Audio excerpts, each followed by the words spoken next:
Welcome to Smart Cherry's Thoughts. This is Sai from India.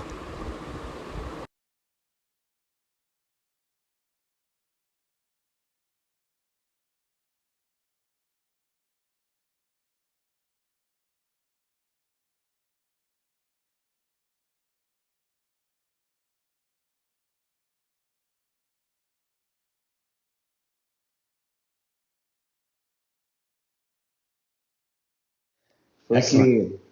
Firstly, thank you very much, Tad, for coming to my show. Yeah. Well, thanks for having me on. It's great to get to meet you. And how do I say your name? Is it Sai? Yeah, All right. Awesome. Cool. so I've gone through your profile. I can see you are doing different jobs, different works. So I thought to tell about you and the work that you are doing to my audience. Awesome. Yeah. So let me get started. I'll kind of do the fast forward version of my history. I've been in technology for many years. So I'll do the fast forward version, and then I expect you'll dive in on anything that you think your viewers might be interested in. So I got my start, back when I got my first computer, back in the pre, kind of PC era. So my first computer was a Commodore 64. I got one of those when I was 10, and I had been hectoring my parents to get me one for at least 3 years. So they finally gave in. And that really pretty much set, as soon as I got my first computer, I kind of knew what I was going to do for the rest of my life. I was gonna start. I envisioned myself essentially as a programmer for the rest of my life, writing code and so on. And I really did that, all the way through high school, all the way through college, and then most of my first kind of 15 years of my career were all rising in the ranks of software development. So starting, writing assembly code on the Commodore 64, all the way to building telecom big iron boxes. So these are boxes that route calls across the internet, infrastructure for networking, stuff like we're doing, operating systems and so on. And I rose up through the ranks there. Graduated from college, went to Bell Labs, and got to work with the Unix researchers in the Unix research lab, where they had invented both Unix, which of course most of modern infrastructure runs on a variant of, and certainly all the concepts from it are prevalent. So I got to work on Plan 9, which was the next gen operating system they came out with. In fact, there's a box set of it on my shelf over there. And then Inferno, which was the third gen operating system. And from there, I went and we built voice over IP telephone switches. This is the late 90s, on top of Inferno and related technologies. I did that in Bell Labs. That was great. Got to meet and learn with those people. And then I followed my boss to Silicon Valley, and that really kind of opened up my eyes a ton. And about 4 years into my professional career, I ended up becoming, a founding engineer at a big, telecom company. And this is back when the first internet bubble was bursting. We got started right before the internet bubble burst, and then we rode through that downturn. So that was pretty exciting. During that time, we built telecom edge routers and what we called a multi-service access platform. My claim to fame from, let's see, that's 2000 through 2009. That kind of 9 or 10 years of my career. Claim to fame was in 2004. We delivered fiber to the home as a product, and I could give you a gigabit symmetric in 2004 for like $80 a month. Now I couldn't even buy that, in Silicon Valley for my own house, until I think 2019. So it taught me a lesson in the telecom industry. And this is as I started to transition from just being a pure developer, to thinking about the business aspects and how does this stuff work, and then go and engineer my way through startups.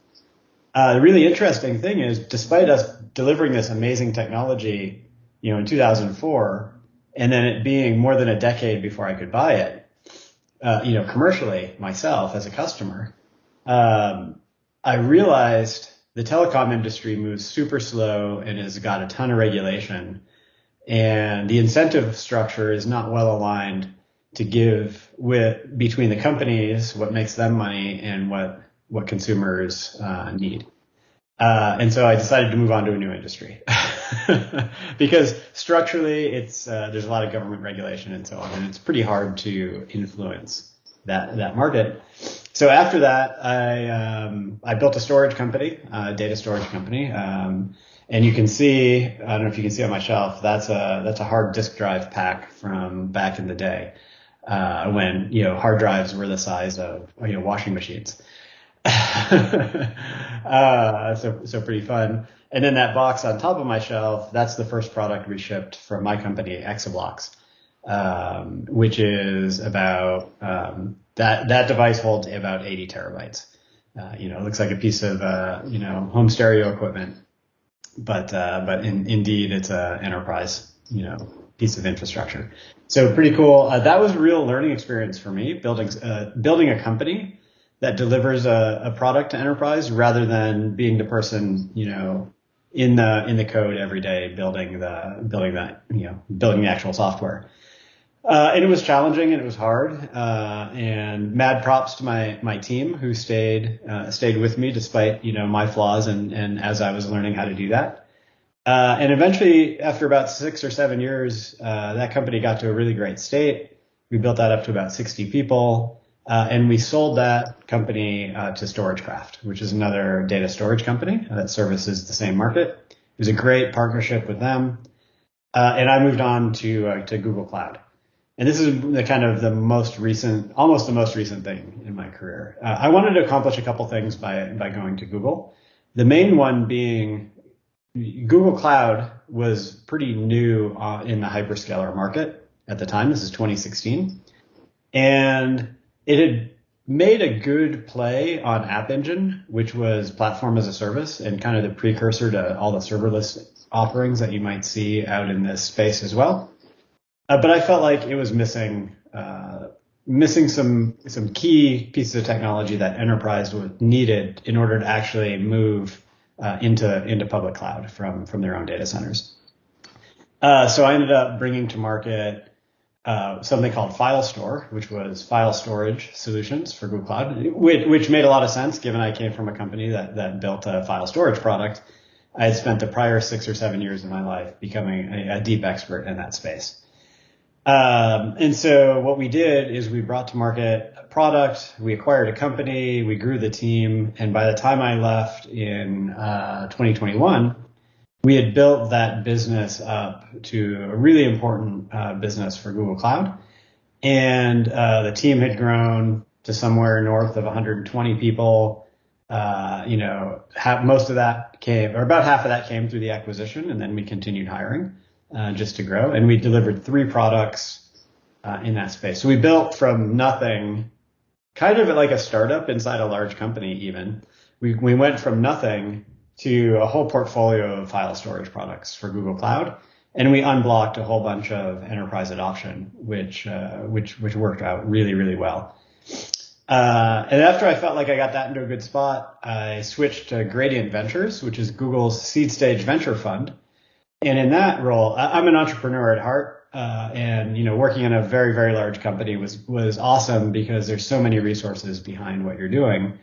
And as long as the product area you're working in has opportunity to generate revenue for them, you can generally good decisions are made, and it's fun to work there. But I was really hankering to get back to startups.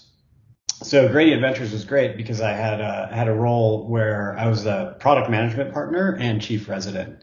In those roles, I got to advise our portfolio companies, and we're investing in, you can go look at the Gradient Ventures portfolio, but there's a couple hundred companies in the portfolio.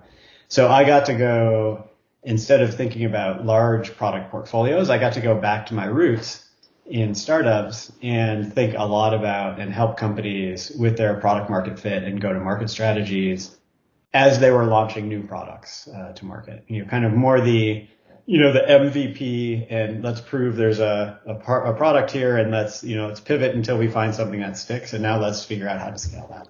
And so that was super fun. Great team at Gradient, great set of portfolio companies.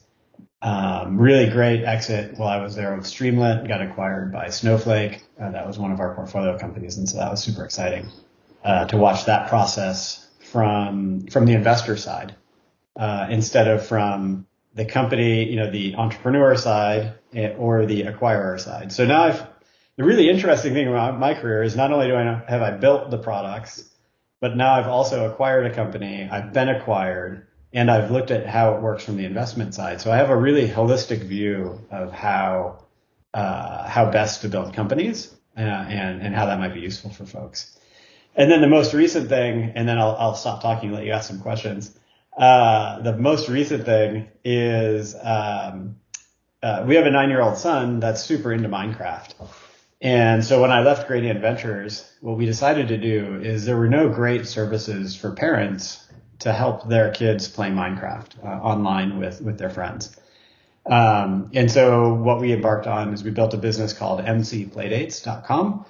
And it is Minecraft server hosting for parents today. And we're expanding into educators and esports leagues in clubs right now as well. So it's a business growing fast and super exciting, and the whole family is working on it. So it's super fun to do a family-run business. And how it's going now, your own business? Our business is going great. We launched in December after beta. We ran a private beta for about a year with a bunch of early adopter customers, mostly parents of fairly young Minecrafters, as they're called, kids playing Minecraft, and that went really well, and we learned a ton from that year-long beta. And then I left Gradient Ventures in September of 2022, so September this past year. And we decided to double down on this business. Instead of doing it as sort of a small thing, we're actually going to go and turn it into a real scalable business. And so what we did is we spent basically September, through mid-December, adding a bunch of functionality and features based on that private beta to support our customers. And then when we launched, now it's all been switched to all the go-to-market activities. Instead of the building of the infrastructure and the technology and the platform for hosting Minecraft servers, it's now all going to market. It's actually going really, really well. With only a couple weeks after, I can't give you I don't want to give you some business metrics. It's too early for that, in terms of, number of, revenue and number of customers. That's kind of proprietary information. But I will say that we've signed up our first esports league. We're working with our first educator, and of course parents keep signing up as well. So it's really great because this is first time for me and actually all of us doing consumer SaaS as a business, and the whole go-to-market piece of bringing a product to market for consumers is a lot different than the majority of my career, which is bringing products to market for enterprise. There's quite a bit of difference in how do you find the customers, how do you figure out how to get in front of them, and with the value you're creating. And you have users from? Actually, we have users from all around the world right now. So we have data centers even in India and all over Asia and the US and Europe. So we're in 36 different regions with our service. And I think the customer, so we're based out of Boulder, Colorado, which is kind of the middle of the Rocky Mountains in the US. It's nice and snowy outside today, but I'm not going skiing. I'm talking to you today. So I think a customer that's the furthest away from us is in Singapore, which is another location where we have a data center, in fact. And they were a very early customer, very early adopter. In fact, in our next newsletter that we're going to be publishing tomorrow, we'll feature one of their builds that they've done in their Minecraft server. So there'll be a little video recording of their world as walking through, what have they used our service to build and play in with their kids and their kids' friends. So super exciting. And what is your motivation to do or to start this? Yeah, great question. I have a couple motivations. One, I think it can be, there's a need in the market for an easy way for parents to be able to let their kids play with their friends in their Minecraft worlds, but not out on the internet at large where they're playing with random people on the internet. You got to realize, kids start playing Minecraft as early as 5 or 6 years old. And let's say you're a teenager, great, go out on the internet at large and deal with the wackos that you're gonna run into. But if you're a 5 or 6 year old, I think the parents have a little bit, maybe up to 10, 11, right? Depending on the kid and the parents, really they need something where they can be very confident it's going to be safe and secure for their kids. Their kids are only going to chat with people they know, right? And play with people they know and that they've approved. And so I think that's one aspect of it. It's the safe and secure aspect of it. The second is it's incredibly hard to configure a Minecraft server so that if you have this desire where your kids are only going to play with their friends, it's actually super hard to make that happen as a parent, unless you're already a technical person. Like for me, like it was like super fun configuring a server for my kid, right? Like I'm like, oh look, I get to go edit config files and basically write a bunch of YAML files and stuff like that, which is basically coding, which I did for the first half of my career. So it's kind of like getting back to the basics, super fun. But let's say you're the average parent, that's not your ball of wax, right? Whatever. That's not the thing that you're going to get excited about, right? Like, yay, I get to go write some config files for this random software I downloaded from the internet. And in fact, it's probably, not only is it not your cup of tea, but it's actually downright scary and challenging, right? Because how do you know you're setting it up safely and securely, and you're not letting random people into your network, and there's not security vulnerabilities to deal with, and so on. Stuff that we're used to dealing with in enterprise. How do we harden the perimeter? So folks, attackers can't get in. If you're an average parent, that's probably not something you want to spend your time learning about how to do. And then when we look at the average Minecraft hosting services is an existing space, right? Like it's an existing market. It's a good business for a lot of companies. But when you look at all of the competition, what quote unquote competition, and I don't really see them as competition. I think we're servicing different parts of the market. They all lead with tech specs, right? Again, servicing the parent, you go to a Minecraft hosting service, that you Googled for, and when the opening page is 10 different servers to pick from with different numbers of gigabytes of RAM and different CPUs and so on, you're probably like, well, I don't know which one, like, how am I supposed to know, right? And so that's the other aspect of it is I think those services are great for experts. Like, let's say you've been hosting Minecraft servers for a couple of years. You have very specific things you want to do.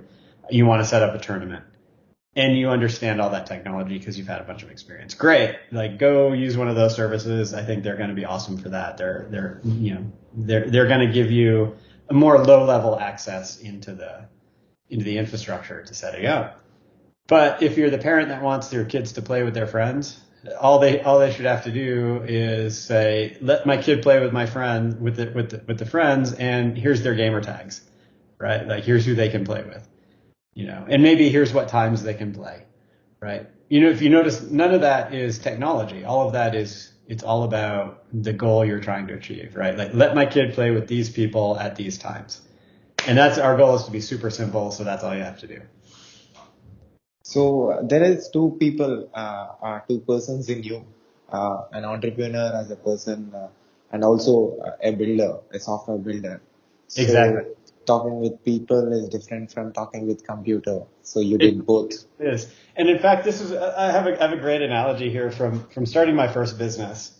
When I started Exoblocks, I had been a founding engineer at a startup. And so I understood the entrepreneurship, I thought, from the building side.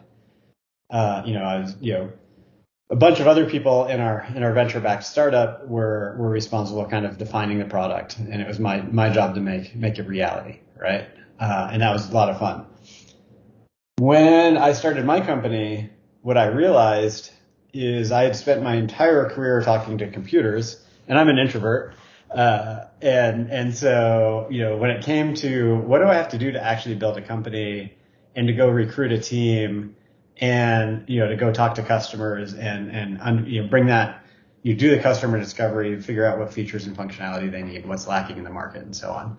All of that was brand new to me, right? And so I came at that like an engineering exercise, right? I figured that, and as I started Exablocks, we bootstrapped for a year before we raised venture funding. And because raising funding and talking to customers, that's all essentially outward facing, I have to talk to people instead of computers. In that case, what I did during the starting of that company was I would reward myself. Like the way I was able to kind of figure this out is I would reward myself with a week of writing code for spending a week talking to people. All right. And that was sort of my okay, I talked to people for a week. I can go bang out some code again.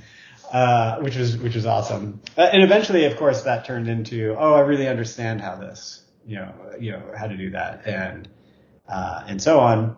And that was a great learning experience through that time. And then I leveraged a lot of that learning and of course learned a lot more when I was at Google. And that job at Google was all product management and people management. None of it was about building anything myself.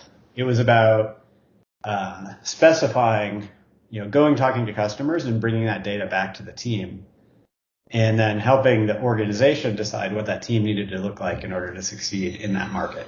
And so I leveraged all of that skill set I had built during building Exablocks in order to actually build that vision for this whole portfolio of products in Google Cloud. And then, kind of steer a team executing towards it rather than being the feet on the ground actually doing it. And the really fun thing with Minecraft Playdates is I get to wear all those hats.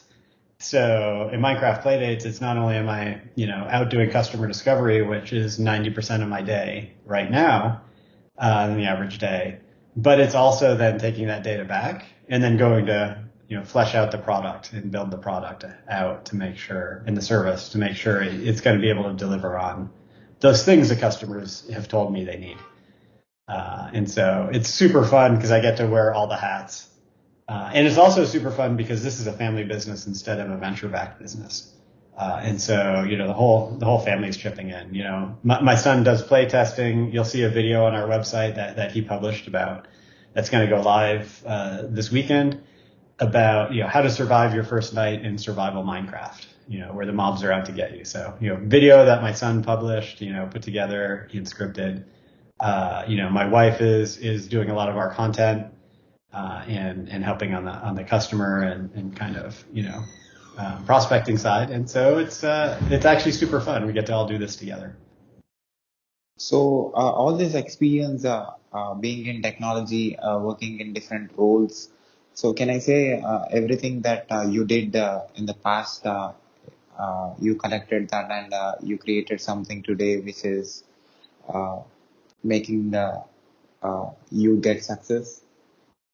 Yeah, I think there's a lot. So most of the products I brought to market, and in my career, I've brought at this point over 30 products to market in various, mostly in enterprise space. Like I was saying before, Minecraft Playdates or MC Playdates is the first consumer product I brought to market. And so if I think about, how many people have I helped get their jobs done, I helped build the infrastructure of the internet on the networking side. I help deliver storage products that enterprises need to store, the videos that you're creating and all the content you're creating. And so I feel like, how many lives have I been able to impact? I'm not sure. Like, I don't have a count, because I count customers by enterprises. And then of course the enterprise counts their customers, as people like us.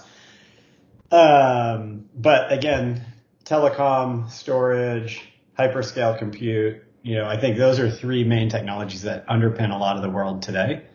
And especially, with supercomputers in our pocket, it's super interesting to think about, how much that, and that's just really gratifying, right? To feel like, hey, I made a difference in the world there. And then with MC Playdates, it's awesome to think about I'm making a difference for parents, right? Like I feel like I've got that stage of my career where it's, much more about let's solve some problems for parents now, right? Like I'm a parent myself, and I don't feel like these problems are solved. So super super fun to do that. And creating something from nothing and getting a compliment from it. How is Yeah. that? That's the best feeling in the world, let me tell you. Like it's great to work on a large team, on a large product. If you think about, for example, let's take a recent example.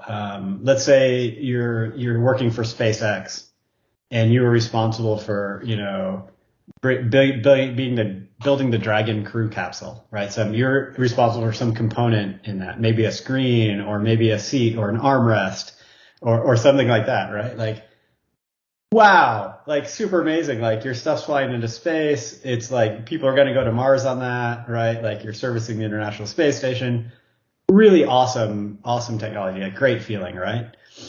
That's sort of how I feel about most of what I've done in my career is I've built pieces of infrastructure that have enabled, and contributed to things like that. And I think that's the best feeling in the world, especially I think starting a company, like for any of the entrepreneurs that are watching your channel, I think companies starting a company has probably at least two, maybe three super interesting phases that are really fun in different ways. The first phase is, of course, the pre-customer phase, pre-customer, pre-product, right? You're starting from nothing. You're starting from an idea on the back of a napkin, with some friends, with a new vision. That first phase, as you go from nothing to something, and you build your first iteration of the product, and it's kind of pre-customer, and so you don't have a lot of people you have to maintain and do a lot of. There's no overhead. That's in other words, it's just vision and execution, and it's super fun. And then phase two. So again, I think there's three phases. I'm thinking through this more. The second, and that's really really fun because you're moving really fast. Like you're building from scratch. Like one day you have nothing, the next day you have a feature, and something works, right? And that just feels great because you high velocity, you feel like you're really moving the needle. The next phase is once you get that product you built or that service you built in front of customers, and they start adopting. And that adrenaline rush you get when somebody swipes their credit card, you're like, wow, like I created value for somebody, like, and they believed, like I created enough value, they swiped their credit card. Like, how cool is that? No matter whether it's $1 or, $500,000, depending on who you're selling to, you have to have the right expectations on what that credit card swipe is going to be. But that's just like a really great feeling. And I think the third really fun phase of a startup is at scale, right? So you've gotten through the build, the first iteration of the product. People started swiping their credit cards. Now you have effectively a data source. This is all of your customers about how you can serve them better, because you can go ask them. You don't have to guess anymore, right? Like you can actually go ask your customer, do you like this feature or not? What about if we did it this way? What if we did it this way? Like, what if we added this whole new feature? Would you pay me more money? All right. Like, or whatever, right? So you have a good data point because that's very actionable advice, right? You get very, very good data from going to talk to your customers. Your innovation trajectory changes a little bit as well because it changes to servicing the customer base a bit more than trying to find a new customer base in many cases. And so that changes the way your company works, which is also really interesting and exciting as a if you think about building a company as an engineering project, I think, how does it need to change? Where do the levers that have tweakable, where are the knobs that you can change? Where do they need to be, and how do you keep iterating on it?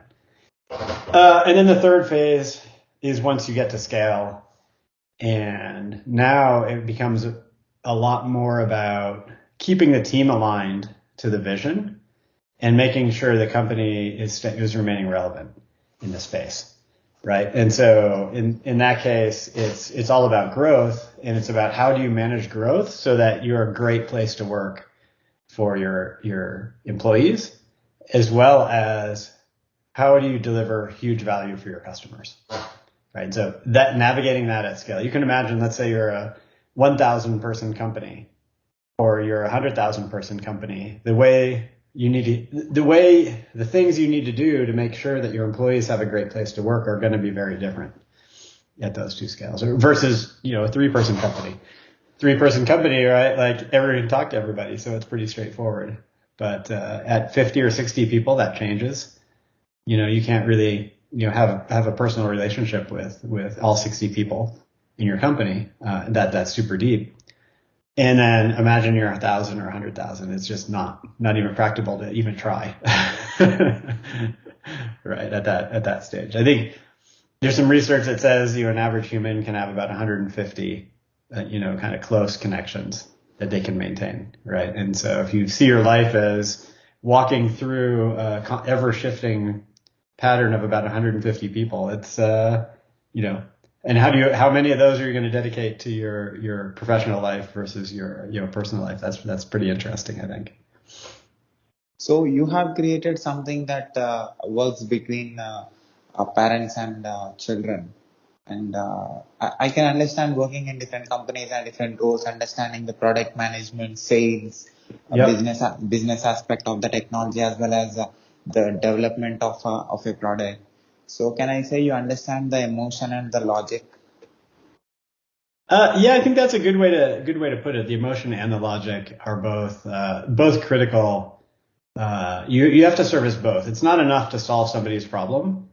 You have to solve it in a way that's meaningful for them, right? Like, and I think that's why with Minecraft Playdates, the messaging in kind of our strategy and the problem we're trying to solve with parents is really appealing to their ability to let their kids play in something that they might not have. If you just go and look at Minecraft, they're like, well, there's a list of 20 servers built into the game. Each of those servers has thousands of people on it, tens of thousands of people on it, maybe hundreds of thousands of people on it. Do I really want my kid playing there, right? Like, and you take that whole stress away because you give some ability for the parents to control who they're playing with. And I think it's as simple as that, right? Like that's a bit of parenting philosophy, right? Like some people are much more free range with their kid. You kind of let your kid go experience the world and, right away from the beginning, without any filters. And other parents want to put some filters on so they can mediate how quickly their kids, go. And we personally don't have an opinion. Obviously for our own kid, we have an opinion, but for other people's kids, we think that's the parent's choice. And we're just a tool to help them, should they decide, the right thing to do is some kind of, some filter or some kind of limits around what they can do. I think there's a lot of emotional content in that, right? Because it's, the kids are probably asking them to go play on that, that server with 1,000 people on it that they watched on, they heard about on YouTube or something, right? Right. So their parents are kind of, weighing the pros and cons, and then I think that calculus for them, it's not a very analytical thing, right? It's a very it's all tied up in what's the right way to raise a kid, right? Which as far as I can tell, there's no right answer, there's lots of ways that work. So I think, that's a very emotional connection with the parents that are going to be the subscribers to the service. While the kids aren't thinking about this. They just want to be like, hey, can I play Minecraft? Can I play in that mini game? Can I play the Bed Wars mini game? as, or whatever it is that they want to do in Minecraft. And so those are navigating those two sets of features that, features for parents and features for kids is really interesting. And then you start adding on esports clubs to that, right? Not only I think there's a lot less, now you've got a lot of team building and team style play in the esports area. And that's, I think, really interesting to think about. Like if you're going to run an esports league and you're going to have tournaments and you're going to stream them on YouTube or on Twitch or whatever, like there's a whole bunch of features there, and things you can do to support that. So I think that's the other really interesting thing, in that space. And that's true no matter, whether it's Minecraft, like what we're doing today, an enterprise, some enterprise software like I've done in my past and probably will do in my future, or anything else. Like, why do phones have this form factor, right? Like, there's some emotion to this. Why are coffee mugs shaped the way they are, right?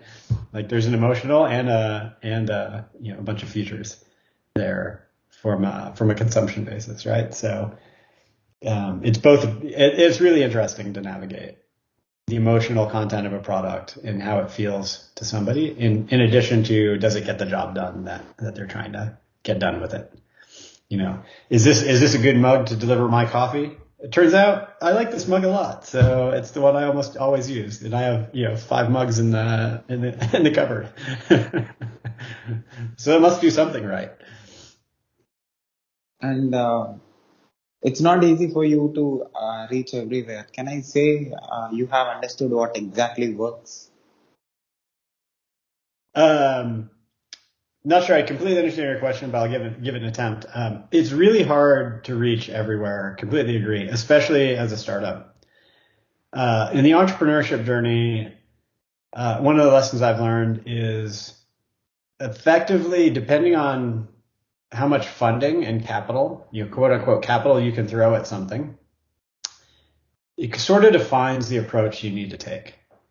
If you're going to build a company in a space with large incumbents, and just to give you some random hypothetical example, I think you just had Jeff Barr from AWS on.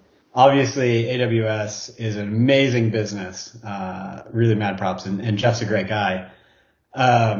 Really interesting. If, let's say, you wanted to build a business to compete with Amazon, you can't really come out, and that can't be your headline messaging, right? You can't come at them, in like head on, let's say, right? You need to find a niche where they're not servicing, win that niche, get to become well known for that small market that's too small for Amazon to care about, right? And really win well, make those people evangelists for you because they like your company and the way you did things. And then you leverage that you've built that base. There's a customer base that is now very loyal to your product and your way of looking at the market. And then you can keep doing that for all these underserved niche places that independently aren't big enough for Amazon to care about. And to continue the example, I'm not picking on Amazon by any stretch, or necessarily giving your listeners any great insight about how to compete with them. I think it's really good just because to get the scale difference, like they're obviously high scale.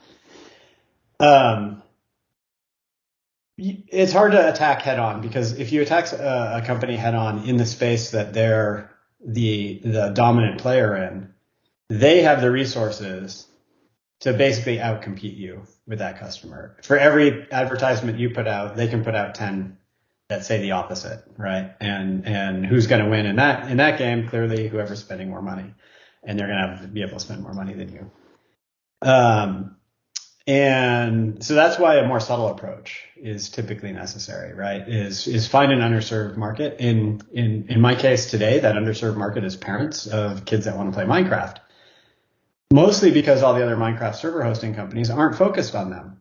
They're focused on people that are interested in how do I get the best performance out of my server. I think I need this much RAM. I need this much compute, right? And so I'm going to go, those are going to be my dominant criteria to pick, which product am I going to buy from you? Right? That's not on the top of parents' minds. And so that's our, I think a differentiator, about how to think about those spaces is we'll win there. We'll win with places where the existing companies can't or don't want to serve, those kind of customers. And then maybe someday, we'll be big enough to actually go compete in that space as well. But, I think, we'll see that, that's predicting the future. Uh, thinking as a parent and uh, solving problems for parents and listening to them and getting feedback from them as a parent for parents. So how is that? Yeah, really great. I think one of the things that differentiates a startup from a very large company is we can offer very personalized support, mostly because as you get to a certain scale, you end up having to build a team to handle basically customer communications, right? It's not coming straight from the founders of the company anymore or the leadership of the company. And it's unfortunate, but necessary because you just can't scale. Like there's only so many hours in a day. And so I think in general, if you're going to build a startup, one of the things that often appeals to customers is the fact that they have a direct line into, somebody better than an average support person in a call center somewhere, right? Which can often be a frustrating experience for them because people at the call centers may not be well trained, or may not be super deep experts in the space. Where they might be running off a checklist of, or a script of a customer says, I have this problem, try these solutions, right? And there's not a lot of space to innovate in there. And they may not have the experience to innovate. Whereas if you're talking to an expert, right, somebody that built the company and built the product, they're much more likely to going to be able to answer your question. And not only that, really understand, oh, did you find a bug in the product? Is that something we need to go fix? Or is that, oh yeah, you know what? Here, we can help you because we understand, what's going on. Like they're the people that effectively in a large company are the same kind of people that would write that script for the first line support person. Right. And so they're much more of an expert. And I think that's super exciting. At the beta stage, it's a lot of one-on-one with our customers, right? Like in fact, that's a really, really important piece, I think, of most betas during, or early releases is to cap the number of people that are participating so that you can continue to have hands-on contact with every one of those participants. Certainly at the early stages, I think there can be a phase where you think the product's pretty well baked and all you need to do is test scalability. And in which case, I think, doing some kind of invite or, opening it up to a much wider set of people without making, kind of a, it's ready for prime time promise, can actually be useful and valuable for the participants.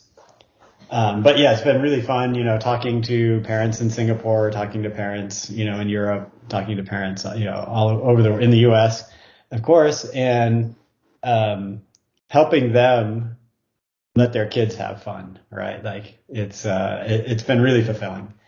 And now starting to talk to educators in the esports league, I feel like we can really amp up that ability to make a difference there, right? If you think about the average, educator, they have a goal, and the thing that they're good at is the education piece. And the thing that's for them kind of what I would think of as overhead is managing the technology that underlies whatever the course they want to teach is. They want to teach how to build Minecraft, mods or, or whatever. They want to teach an architecture class and they want to use Minecraft as the virtual world where kids are building stuff. Which I think is awesome. But do you think that teacher really wants to be an expert in tuning, Minecraft servers, like that's a cost for them, right? And so this is, if you think about the entrepreneurship is all about finding a spot where you think you can create value for somebody, more value than you're going to charge them, essentially, right? Like what's going to motivate somebody to buy something from you is what you're charging for it for them. And you're always going to think it's worth more than they're going to think it's worth, right? Just because it's your pet, it's the thing you built. And I think that's finding that sweet spot in understanding what value you're creating for them, and looking at that kind of dispassionately, taking your emotion out of it, and making sure the price you're charging is actually a fair price for that, and then making sure you can build a viable business by scaling that piece of the equation, right? Throw in more customers on one side, and your unit cost economics, your per customer, you're making more money than you're losing, in some sense, right? Like, in that margin gives you ability to continue growing. You actually started growing with a computer that your parents gave you, and you started learning from it, and you spent a lot of years in understanding it, and also uh, uh, using it for your growth. And with the product that your parents gave you, now you become parent, and you are doing it for children, and you understand both the perspectives. Yeah. More than learning from others, you actually in your own life you have understood the two perspectives. So can I say this product that you built is more your personal? Um, yeah. So actually, it's a great observation. I've never thought about it that way. I always have been passionate about learning how to build something. If I see something in the world, I want to understand how it works. So I don't know. It's the way I was born. I'm born as an engineer, I guess, right? Like whether it's something physical or something software. I got obsessed mostly with software, but I build things around the house too. Um, and I think this is a good example of me getting to a stage in my life where I'm realizing the problems. There's this interesting problem solving problems for parents as there are solving problems for large companies. And this is a chance to have a more direct impact I think, on parents' lives. And that feels really good, right? Like, it feels great when a parent can get their kid playing with their friends, and now they can, they have something that they share, that shared experience that they can all, can all do. And same thing with my kid and his friends, right? Now, he loves team sports, and so getting him to go play with a bunch of friends on a Minecraft server, I think that's, where they're kind of organizing and making up their own games and so on. It's awesome to see. And you understood the software and hardware. Yeah. So when it comes to human being, the hardware and the software, the psychological thing, and also the physical body. So uh, based upon your experience, you have worked in large companies and also with large enterprises, talking with great people. Also, you have created huge revenue for companies with your knowledge. So, what do you understood about this? Apart from technology, Yeah. as a human being, uh, this hardware and this software. Great question. Really interesting way to think about it as well. Um, are humans just hardware with some software running on them, or is there something more? That's a question nobody has the answer to, right? Uh, Let me think about this for a minute. It's I'll come back to. I feel like one of the things I'm good at is being able to solve problems for building something to solve somebody's problem, right? And then being able to give it to them, so they have a better experience. And I think if I think about this you know, in the big picture view, any one thing I'm building for somebody, in the history of humanity is, it's this like micro improvement in our experience as humans. But it's a contributing factor, right? Like, and I, one of my favorite things is I was teaching a course for new hires at Google, and one of the questions I would ask them is, let's take your average day, how much you can accomplish. Of course, this is all business context, right? So how much you can accomplish in this case for Google in an average day. And I want to do a poll. 20 years from now, are you going to be able to have more impact, equal impact, or the same amount of impact? Sorry, less, equal, or more impact in any given day than you do today? And of course, everybody guesses they're going to be able to have more impact, right? Which stands to reason. If you look at the history of humanity, it is a history of more and more impact with less and less time invested and less overhead invested. Building a pyramid used to be how many counted in lives, right? And now building if anybody gets hurt building a skyrise, right? Like that's actually a really bad thing, right? So and stands to reason there's a lot of automation in there, right? And so obviously in building and in a lot of areas in life, right, things have gotten way more efficient and way more capable.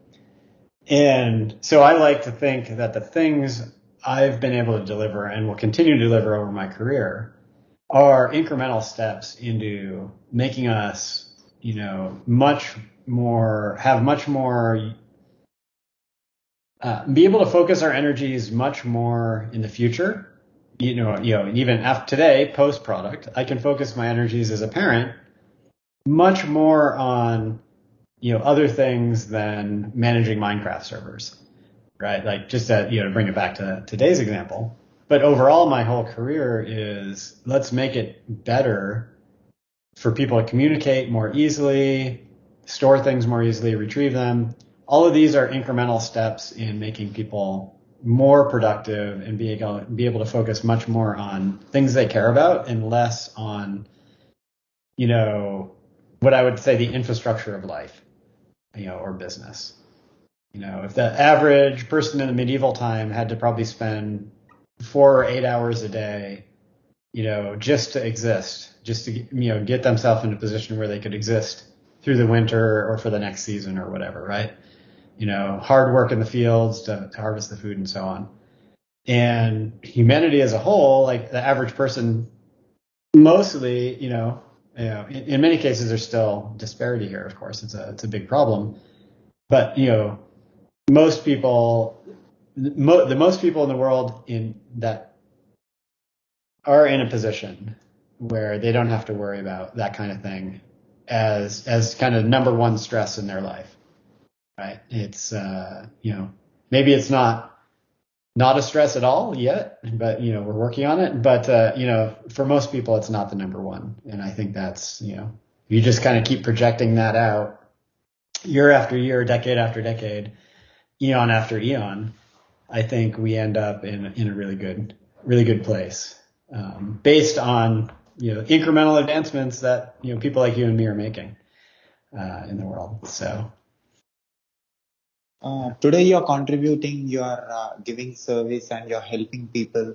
You're changing something today. Uh, uh, the number is big compared to the number that you did as an individual person talking with computer in your beginning days. So yeah. you are the best example for anybody. Your growth or your graph will say how much you impacted with the thought process that you have or the understanding that you have about technology and about business or about like you are doing business now you're helping parents and children. So this complete understanding how this experience you are using and how you are improving yourself also. What is your intention and what is your intensity behind this, and what is your intuition to and what is your goal, where you want to reach? Yeah, great, great set of questions. On the average day, working, I'm not thinking about really, this level of big, big, long-reaching kind of things. These are like, reflecting on where the individual decisions I'm making on a daily basis have taken me, and so on. And so I think that's really interesting. By and large, my main hope is that, I've made the world an incrementally better place in the areas that I'm an expert and can contribute, in helping foster communication, helping people do more and spend more time with their families and so on. And I think that's at the end of the name of the game, ultimately. And, having fun doing it along the way, right? Like the technology itself is actually pretty exciting, that underlies it. And so I think that's probably my best answer.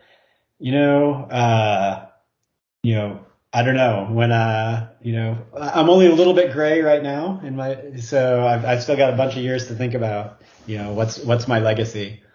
And mostly, it's evolving around, making the world a better place in the ways that I can help with, um, by and large. And at last, what do you say about your contribution to the world? It's a great question. It remains to be seen whether anything I've done, is a great contribution to the world. Certainly not a motivating factor that, something like, people know my name after I'm dead. I think a motivating factor is just the fact that, I can make people's lives, better. Whether they remember my name or not doesn't matter. What matters is, hey, you know what? I did something impactful for them today, and I built a piece of the base that the next generation is going to be able to build on, in order to, take us to that next level. You know, and I'm not a city planner. I'm not, I'm not an economist. What I know is, how to look at, kind of, I mean, maybe one step down from that and look at, analyze a space, see where people are spending time, and then optimize it for them, essentially.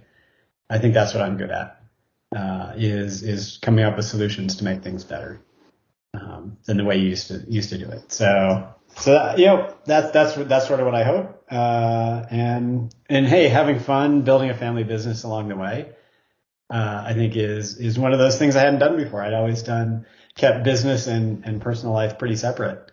And so this is a fun experience to do this, with the family. And my son is a budding entrepreneur. He's 9. He's always coming up with businesses to build, to solve problems for people in his own way. And so this is a great place to kind of harness a bunch of that energy, of his, and actually, walk through as a learning experience. Here's all the pieces of company building that are important, from the product development all the way through the go-to-market and the servicing of customer problems. So he gets to see all of that. And so when he goes and builds a company, ideally because he's getting that, that experience early, his is going to be, he's going to avoid a bunch of mistakes a lot of entrepreneurs make, later on, right? Because he'll have seen it, and he'll have seen like, oh yeah, this is the things we need to do. And then of course he'll learn from my mistakes, hopefully, as well as, along the way. So family is helping other families. Exactly. Yeah. That's the purpose of mcplaydates.com. That's our real purpose there is, our family helping other families, in this admittedly, people playing Minecraft is maybe not, it's not like solving world hunger. It's not like a super pressing problem in the grand scheme of things, but you would be surprised how many parents, are spending time thinking about it, right? And so it's an area where we have expertise that we can solve, some of the day-to-day problems that these folks are having. So really, really exciting. You wanna add additional features to it? Yeah, we're always seeking input from customers and folks like that in order to make sure it's the best service for them. So, if any of your viewers sign up, in the sign up email, there's even a link to a video chat with me. So if you have some feedback, you're happy to jump on a video chat with them immediately. Gives you some sense. Yeah, obviously you can't do that as a large company, right? Like, there's some point at which that will fail to scale, but we're still at the scale right now where there's a few hours in my day that I can actually spend not managing the logistics of a company and actually go and get on that call with a customer and get a real feel for where they're struggling. And that's super valuable to me. Even at scale, I always make it a point to make sure that I carve out time for that. Just it keeps my feet on the ground as a leader to make sure I'm always solving the actual end customer problem, and I'm not just lost in a spaghetti of organizing how a company's working without So I always get my fingers on the pulse of the actual person we're benefiting. Great. Can you spell your work to my podcast listeners so that they can see the work that you're doing? Yeah. Our website is mcplaydates.com. That's mcplaydates.com. And there's, plenty of content on there to explain what it is.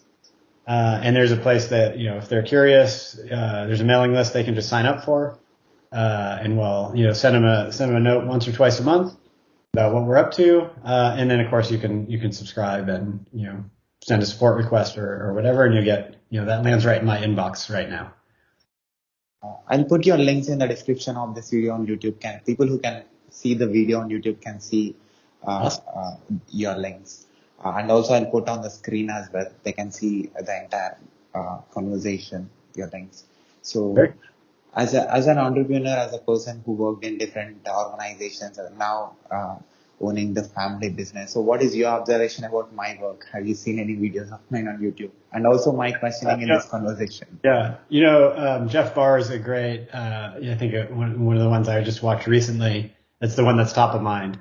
And obviously, he's also a long time technologist, been in the computer industry since, its early days. And so just get some of that insight. And one of the things that's really interesting that I picked up on and very much agree with, from his perspective, is our industry hasn't really mellowed out at all, right? If anything, it's accelerated. Like he said it very differently, right? Like he said he thought in his later years he was going to have a kind of a chill and easy kind of like, ride out this, this thing and things get easy. But in fact, the last 20 years of his career have been the most interesting of his career. And I actually see this across technology in general. I feel like it used to be one or two industries would go through innovation phases where that whole industry overhauls itself and makes itself better. Telecom, maybe on one hand, maybe it's manufacturing, maybe it's, something else. I feel like today, all industries are going through massive innovation curves concurrently, all at the same time, right? Bio and healthcare, manufacturing is constantly being innovated. Obviously, computer technology, space, telecommunications. Like name an industry that's not going through heavy innovation right now. And I feel like as a consequence, we're living, if you're a technologist, we're living in the most interesting era of technology ever. And there are no signs that that's a blip and then it's going to slow down. Right. I think. And so super exciting, right? There's always some crazy, new thing to think about. Whether you're a blockchain enthusiast and you believe that, electronic money built on blockchain is the future, right? Like even the monetary system is going through a bunch of innovation right now, and that's been pretty stable since Roman times. Money hasn't changed that much, until recently. So I think, really interesting era, no matter what industry you're in, to be able to actually make big contributions that get multiplied over time, since they're the base layer that everything else will get innovated on. And what do you say about my questioning in this conversation? Great set of questions. What I like about your questions is they're very open ended, and so it's not a lot of what I would call transactional questions, right? Like you don't ask the standard kind of transactional questions that most interviews ask, that everybody has pre-prepared, responses for. And so it's a much more free-flowing kind of conversation. Maybe leads me to pontificate a bit too much, because it does keep me on my toes, and it's stuff. By and large, like what's really interesting about this is, and your style is like, these are not like the kind of questions I would have expected, right? At all. And so I think that's super fun to do. It's not a very traditional interview process. I personally did masters in software engineering, also bachelor's in computer science and engineering. Uh-huh. Right now, I'm getting trained as a AWS Cloud DevOps engineer role. I Uh, saw that. apart, Yeah. apart from this, I'm talking with experts like you who are already in the industry, who have worked in different products, also different businesses, also from different industries. More than 550 interviews I did in last 2 years from 100 plus countries. So how this experience talking with experts like you who already solved different problems, Yeah. have already seen how things work, learning from you how I'm going to use this knowledge if I work in IT in coming days. Yeah.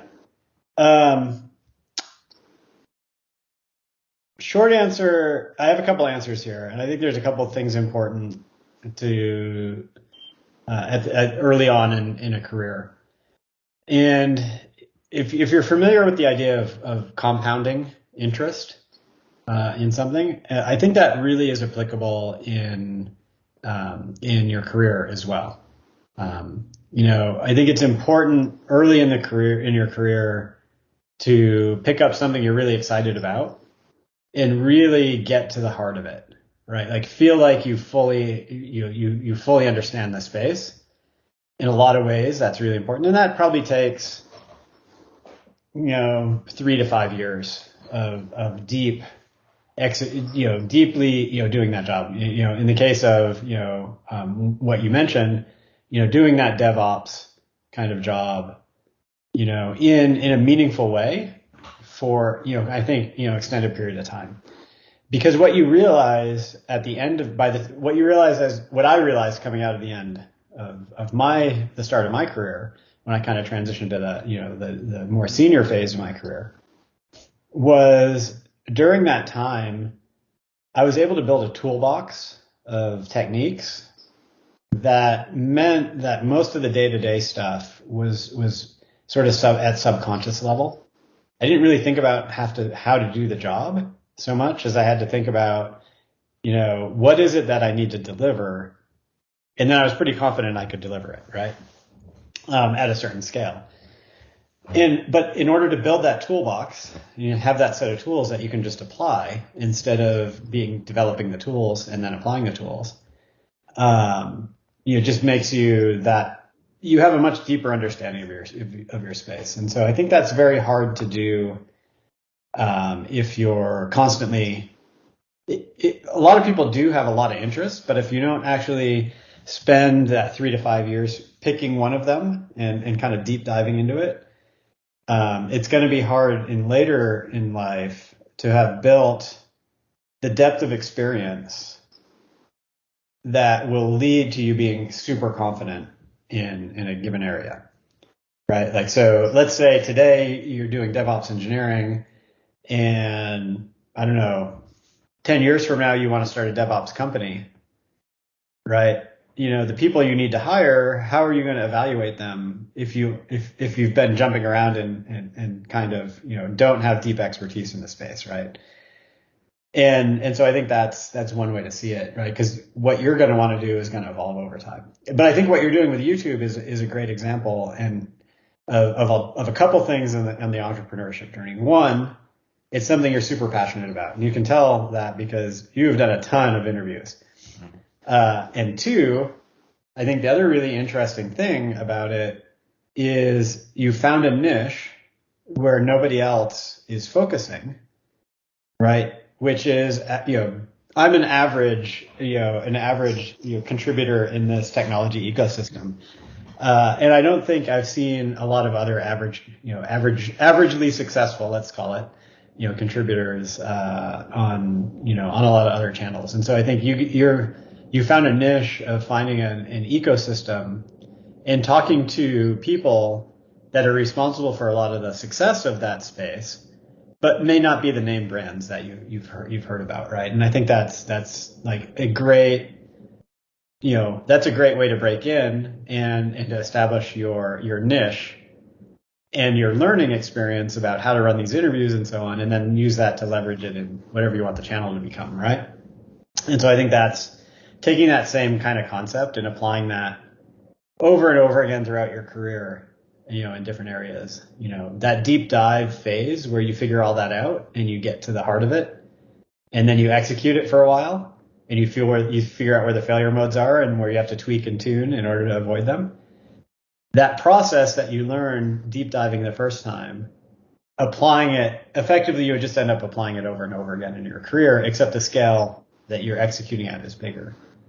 First, you're an individual contributor. Second, you're a publisher. Third, you're probably doing all the editing and all the publishing and like everything yourself, right? And eventually, hey, I gotta, like, if it's successful, I gotta hire people for that. And you know what job you need them to do, right? And so you're much better at being able to run that. But if you hadn't done that, if you had just gone straight to hiring, chances are you hire the wrong person the first try, right? And that's a more expensive.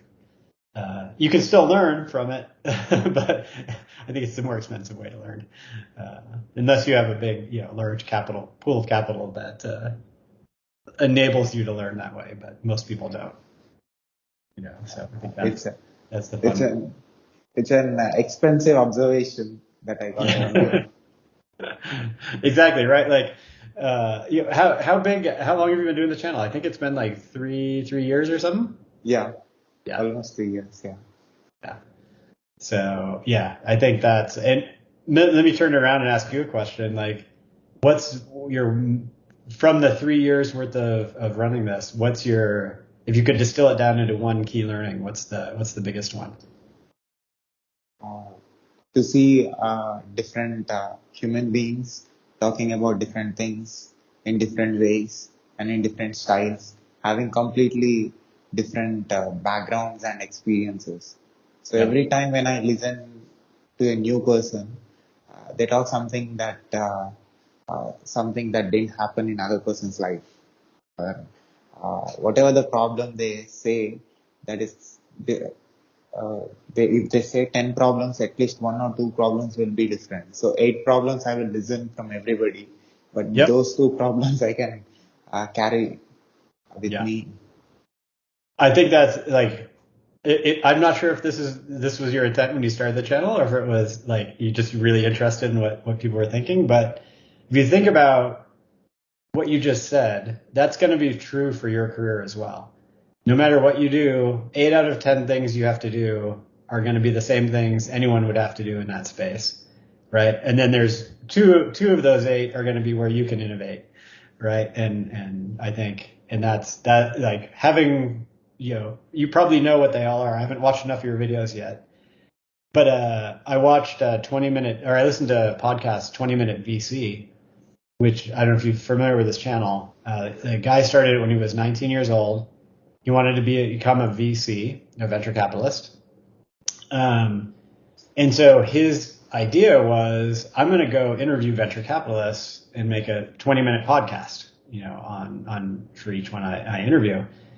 I listened to him in 2016 for about, I I had a 3 hour commute every day, hour and a half each way. So I listened to 3 hours of 20-minute podcasts.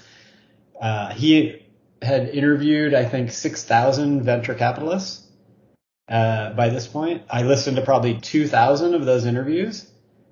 And it was sort of the same observation that he had a much more structured interview approach and kind of asked kind of everybody the same questions and so on. I got a really good feel after 2,000 episodes where the VCs can innovate and where they're just following the game plan, right? Like, and it was really interesting, as an entrepreneur myself and having sat on all sides of the table, it's really interesting to be able to see that from the investor side, to think about next time I'm pitching to an investor for funding, here's the checklist of where I have to pattern match against, the standard that I have to execute against. And here's a couple of areas where I can innovate. But I need to understand for that venture capitalist, where do they see their 20% ability to innovate versus somebody else's, and not to play to that, right? Like how can I play to that piece of their curve? Awesome. Yeah. Definitely, you'll have a lot of content to learn from that person. Yeah, yeah. And same thing with you, I think, as I've started, you reached out to me on Twitter, I think, but for some reason I couldn't actually read your message and I don't know, whatever. And so I haven't had a chance to go through that much of your content, but I'm hoping to gain some really interesting insights as I go through, and catch up on some of your older content. All my interviews are as interesting as this interview. Awesome. Well, it remains to be seen whether this is interesting or not. It's one of the quality conversations that I had today. Mm-hmm. That's cool. Is your goal, like, how do you find people to interview? We have internet. We have Yep. a lot of mediums. I have work to show them, and Yep. they'll watch some of my videos, Yep. because I connect with different people. They will connect with some people, not Yep. necessarily with everybody. So that's how. But most of the people, the common thing that they say is like me being diverse, connecting with completely different people is not that.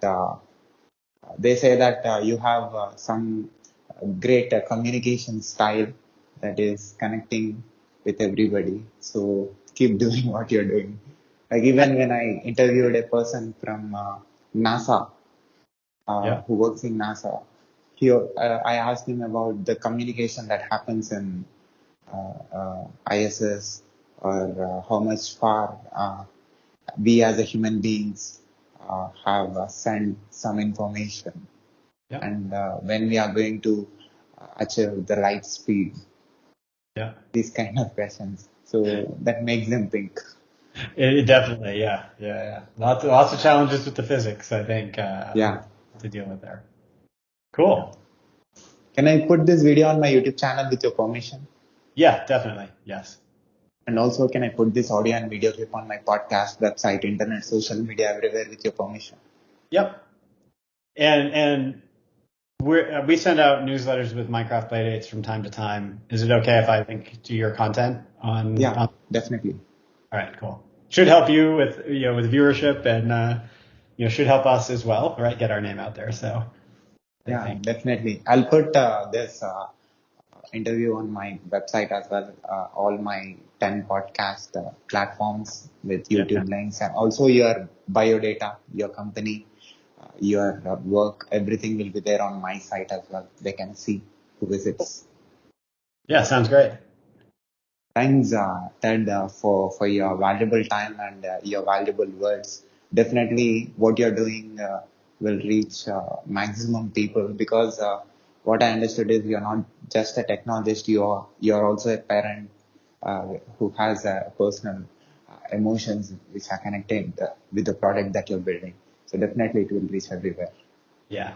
Thank you for that. Well, maybe we can check back in a year or two and see how the business has grown. Yeah, next year I'll connect with you again. Sounds great. Sai, awesome conversation today, and great to meet you. Thanks, sir. Keep going. Thanks. Bye bye. Bye.